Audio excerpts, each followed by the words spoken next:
After watching this video, no matter what your skill level is, you'll be able to take the reference genome and take any other genome and take areas and compare them to understand if you have the normal reference genome, normal SARS-2, or if you're looking at one of its variants.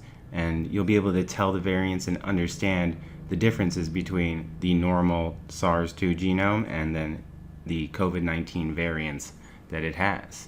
And this isn't just going to be a high-level video. I'm going to explain everything all the way through except for one feature, and that feature is that DNA, it reads 5' to 3'. So I have a figure right here, and it shows DNA 5' to 3', a few lines, and or a single line at first, and then it shows you a complementary strand of DNA, which is 3 to 5'. So you have your 5' to 3' and your complementary 3 to 5. When we're looking at genomic files, we know that the complementary base pair is always going to be there on the lagging strand. So we can just get rid of that and just focus on that Watson strand. So that first strand. And the genomes are just line after line after line of code. And a long time ago, you probably were in school and they told you something about genetics. They said if you took the human DNA that you could wrap it around the moon and back or something like that. And that's them just trying to get you to think of this DNA as A's, T's, G's, and C's, and how it's just one big long string.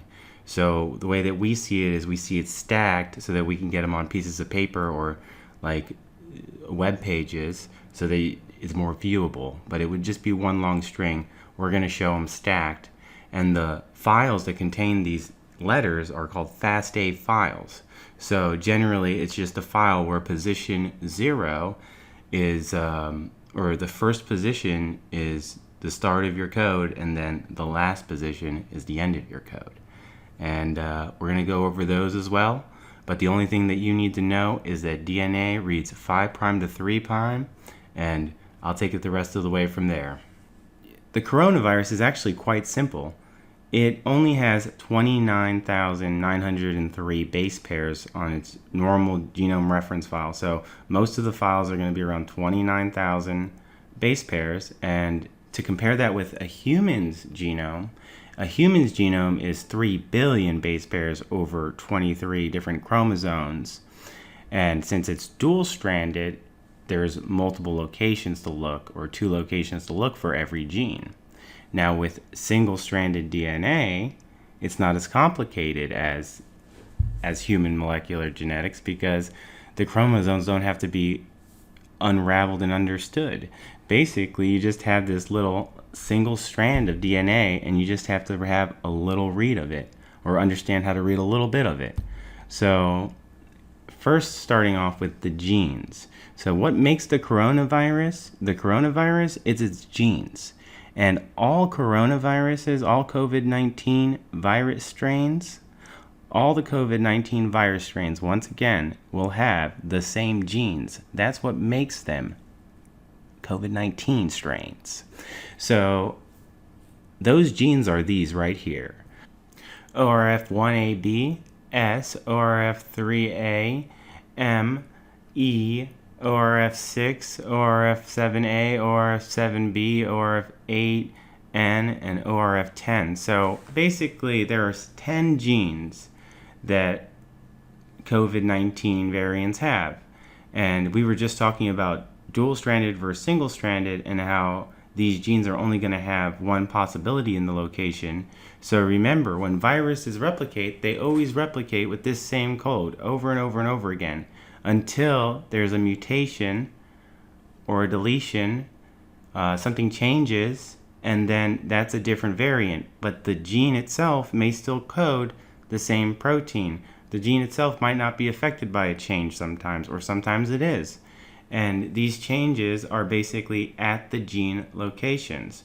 So the gene locations, since we're only talking about single-stranded DNA, are called locus. So the NCBI actually has the locuses of the coronavirus already mapped out. So we'll take a look at that here. I'm going to share my screen And what it's showing is it's showing this spike glycoprotein gene and then its location in the genetic file. Okay, so what I have here is the reference genome for the coronavirus, the SARS-CoV-2 virus. And what this file right here is, it's the main coronavirus. When we first heard of coronavirus, every single one of the viruses before a variant came out of it or a mutation happened had this exact genetic code. So this is the baseline template for all the other. This is COVID-19 1, basically, in a way. And every little mutation, every time it doesn't transcribe a base pair properly, then a variation happens. So what you're seeing here is the normal type COVID genome, and genomes that don't have exactly what this genome have but do have the same genes are COVID-19 strains. So here we go.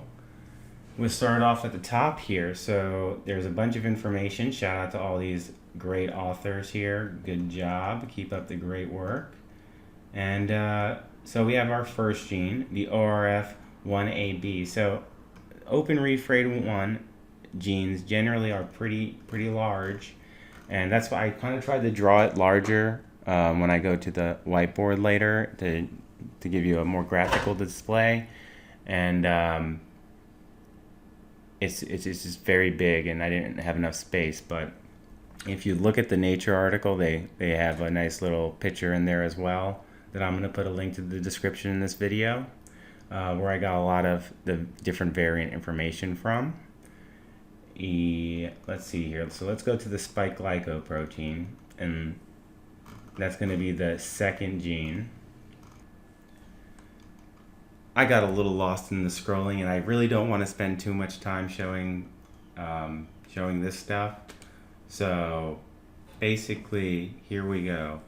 Before, when I was telling you that these genes have locations and they're called locuses, well, the location in this file, its locus, is 21563 by 25384. So that means we're up into that that location. So if we click on that, my bad, I had the wrong one highlighted right there. They were the same, but one was the coding sequence, which might be a little bit different on some things. So here we go. We have a start codon, and it goes pretty far. So the spike glycoprotein is located between these two locations, these two points, and this locus right here is the gene that codes the spike glycoprotein, and it's referred to as gene S. Okay, so break from the learning real quick. And why was that important? Why is it important to know this locus? Well, the interesting thing now is that you have enough to actually start some type of research, because you could take that locus, that point where the spike protein is located, and you can compare it to other files. So this file, or this area right here, this spike glycoprotein, from this point to the last point, that's going to be exactly the same in every other corona file. And if it has one of these T's is an A or a C or a G, if one of these places are off by one letter, that's a variant. Or if places are missing, like letters are missing out of there, that's a variant. So if you were to take this and scan the other viruses, so let me bring up some of the other genomes that are on the website here. So right here we have all these other genomes, right? We have all these genomes you can pick from, and they all have to match the reference genome to be the exact the exact variant, right? They have to match to be the exact. So you can search these other genomes to see if there's a change in the location that causes the the glycospike protein, or the spike glycoprotein, my bad. That don't matter. The A's, T's, and G's, and C's are the only thing that matters. But that's okay. So now that leads us to the program that we're going to be making at the end, which is just a program that you can just download these files and then put them into your program and have them overlap different sections of the genomic files, and so that you can reference them to the genome and just kind of look for things that you want. And it's as easy as finding the locus and then matching that locus up with the other files and then seeing if the A's, T's, G's, and C's match, or if there's things that are missing. Now, since Corona's been out for a while and they've been getting this genetic information from the beginning and compiling it, we've seen a couple months ago Nature posted a list of variants and a study. I linked it in the description on this video. That's where I got some of these variants from, because it's important to take a look at some of these variants and understand what you're looking for when you compare them to other files. So I have a little crude whiteboard behind me here, and basically I wanted to show the genes, but I had done that in the beginning of the video. So let's look at these variations. So basically right here in blue, what I'm really trying to show here, let me give that another shot, is that this blue strip is what the general reference sequence is displaying. So down here you'll see this deletions line I made, and what I'm trying to show is there was a deletion here at 1, and it contains these variants, and there's a deletion here too that contains these variants. So along that genome file on the ORF1AB gene, there's 2 deletions that they've studied, and these are variants from these 2 locations. And we're going to start with the first set, and in blue is the genomic reference file, so that's your normal first variant of COVID-19.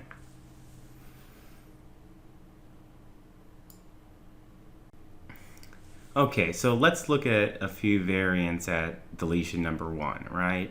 It's a couple hundred base pairs in, and at this same location we have our reference file in blue. And first we're going to show one from Japan. So they did this genome on someone from Japan that had the COVID virus in them, and this virus strain came out to have a large deletion. So it's like a 4 to 5 amino acid deletion. It's pretty big, and then it ends on a stop codon. So then we look at the next one, and the next one was at the same location, so that same locus, and it has a smaller, much smaller deletion of just about 1 amino acid, or it could possibly be 2, depending on where those 3 deletions lined up. But what's even more interesting is the next one from the Netherlands. It doesn't just have a deletion, it has a single nucleotide polymorphism. And a thing about single nucleotide polymorphism is that this actually could have accidentally caused a different amino acid, and we'll come back to that here in a moment. And we'll just look at one more from the USA, and this one from the USA, it has another deletion in the same area. So we're seeing these 3 different strains of the COVID virus, and these are the differences between them. So in blue is the main COVID virus that everyone was getting in the beginning, and it was multiplying and multiplying and multiplying. After a while, it hit some mutations, and these mutations were mainly just deletions, but just because it deleted some of these amino acids or some of these base pairs, it doesn't mean that kills the the virus. Not all mutations kill the virus. It seems like it still had its stop codon intact all the way at the end. So possibly that could be something. I'm not 100% sure. I haven't looked as much into ORF1AB, but these are some things that you can look at, and these are the differences between them. So looking at the listed Netherlands strain that has the single nucleotide polymorphism in red, what that means is that when this was transcribing, it accidentally wrote a T instead of, or a C instead of a T. Now, luckily, both of them code the same thing, histidine. So CAC and CAT both code histidine. The way I know that is I go to Google and I type in Codon List, right? So if you ever have any questions about what codon you're going to click on, just go to Google, type in Codon List. They're all there. And then you can kind of get a better understanding, because we know that every 3 of these base pairs is an amino acid, and there's the 20 amino acids, so these things are coding something. The TGA towards the end is the stop codon. So if we know that's the stop codon, and I'm not 100% sure on this one, I'm just spitballing from the Nature article, but you have your stop codon, TGA, that codes an amino acid. And then you have GGT, which is another amino acid, TAT, TGT, and then you have CAT, CAT, and then when it went to do that T, it flopped it to a C, and luckily it turned out to be the same amino acid, so no difference. This virus is going to be the same exact protein, at this location, it's just going to make the same. It's going to make the same thing. Luckily, that doesn't always happen. And if you find something like that, let's say on the spike glycoprotein, and it makes something different, different amino acid, and that strain is still out there, that's a bigger change than just a deletion here and there, or something that codes the same amino acid. If you can find something that changes that one base pair to something that might be different, then you found something. And if you found it on a gene that's very interesting, like gene number 2, if you find it on the other genes, it's not as much interesting, but it's pretty interesting. If you find it outside of the genes, then who cares about it? But if you find it inside the gene that you're looking at, and it's a change from the reference sequence, then you've got yourself some gold. Now let's look at the other location, deletion number 2. Now looking at deletion location number 2, which is a little bit further downstream on OFR1AB, is you have a bunch of deletions, like small deletions. They all happen in the same exact spot, but they're from genomes that were taken from hosts from different areas of the world. So when a virus is replicating, it replicates its exact self over and over and over again until there's a mutation or a variation. And these mutations and variations are very rare, but the virus is multiplying so many times all over the world that it's a little bit more abundant. But to think that the same mutation would happen twice is very, very unlikely to happen. So when you have a mutation, the cool part about understanding that these were all the same mutation is that these people all had the same variant, which means if you could track everything back, you could figure out where this mutation happened by finding out the first file that had this mutation, and you could back trace it like that. I'm just giving you an idea of why it's important to understand that all these, what looks like the same variation is actually that virus, and that virus is progeny, that it's the same strain, and it's located in 6 different countries. Now that we understand truly the difference in variations of the COVID-19, we can see if we can find some of our own variants by hopping in PyCharm and doing it the old-fashioned way through Python and putting up portions of the virus to compare to other genomes from other hosts.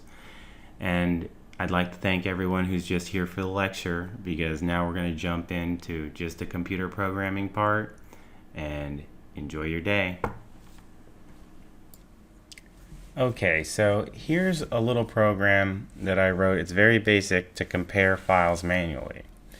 Now, I have a lot of other videos that go over all this information in more detail, but I'm just going to give it a little quick gist here. The first part of here, I'm just basically setting up which file I want to be opened, and I just named the SARS-CoV-2 file COVID-19, and that's how I named it for this little program right here. And then you can set up a second file, third file, how many ever you want. And so let me talk about some of the things that I did to figure out where in the file I was in Python. So first, how big is it? That's what I wanted to know, because the first thing you want to do is you want to take how big it is and you want to compare it to the number that you're getting in NCBI. So I'm going to go ahead and run this again, and I got 29989. And what that means is when you go to the NCBI website and you first are trying to download this,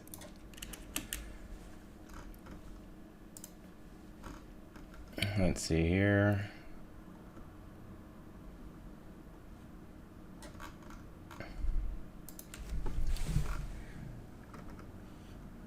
You'll come up to this part, and right from the NCBI website, they got total sequence length listed as 29903. So why is my file reading 29989?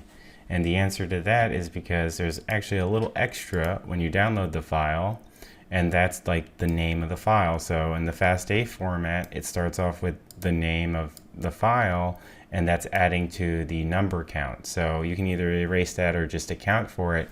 We're going to account for it because not all the files are going to line up perfectly every single time, but you're still going to have to try to find the locus. And the way that you find the locus is by taking a part of the gene and seeing if it comes up.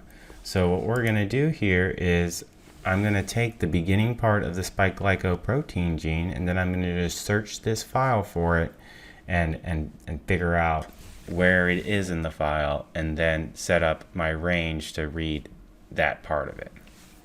So let's see here. Okay, so my next line though, so I got the total sequence length, and then I verified it with the website, and then I have my first start codon, and my first start codon appears at 129 in. So this, you cannot use just 3 letters when you're trying to find your locus. You're gonna probably at least want to use 9. We only have 20,000 something base pairs, 29,000 base pairs. So there's only probably one time something with 9 different letters is going to come up, if it comes up at all, in those or in that sequence. And then what do we have here? We have the count. So how many times the start codon even comes up. And now remember, ATG has to hit within an amino acid. So every 3 codes, every once in a while, if you're searching, this is not a real number of how many start codons are in there, because it might not be lining up. It might be that it ends on it might be CAT coding a histidine, and then G starts a different amino acid. So you're not going to be able to just do that type of code, but I like to get an understanding of how many places I could even have a start codon. So I like to do that one. And then, so then we're looking for the glycospike protein here. And I use ATGTTGTT, and I'm pretty sure that that is what this protein starts off with. So if you go to that full sequence report, or you go to the screen I had up earlier, and we scroll down to the glycospike protein, it is right here.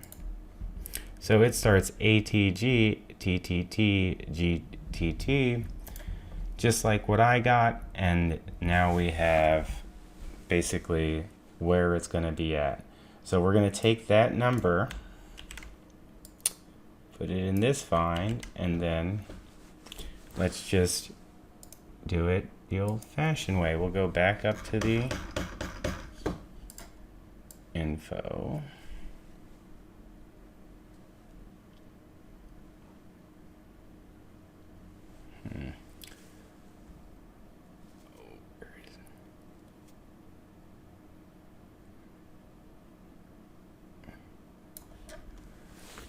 Okay, so let's just bring out a calculator. And 63 minus 25384. So 3,821 minus 21648. So let's do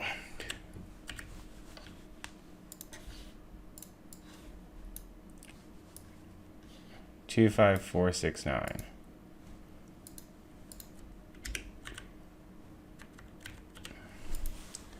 And let's go ahead and print that. And there we go. Now we just pulled our glycospike protein. Let's see here, CAC-ATA. If we go to the actual